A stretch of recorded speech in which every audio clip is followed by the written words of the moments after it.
No nazdar! Vítajte pri prvom a zároveň možno aj poslednom dieli našej rubriky, ktorá sa volá Lexaurín a kakao. A ste pici.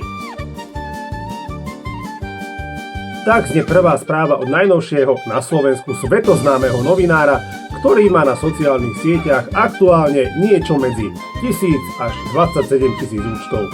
A ste pici, napísal Fiki.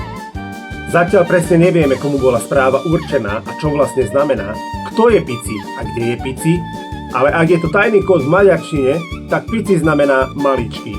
Ici, pici, aranka. V redakcii sme po krátkej asi 10-sekundovej úvahe usúdili, že správa v maďarčine nie je.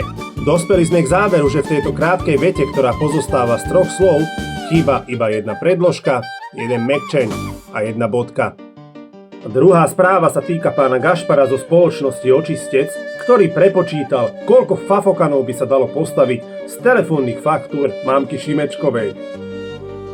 Pani Šimečková a jej spoločnička platili až 600-eurový účet za mobilné služby. A vyšlo mu 0,00 do piči. z redakcie máme pre vás aj dobrú správu zo zahraničia. Michal Bartek alias Pičus sa vrátil z Číny na Slovensko. Drahé Slovenky, drahí Slováci, práve z letiska ukončujem svoju zahraničnú pracovnú cestu v Číne. Na letisku ho nečakal červený koberec, dýchovka ani buchty. Nečakal ho nikto. Michal je späť. Vítaj, Michal. Ako bolo? Svetoví lídri a politici si tu podávajú kľúčky.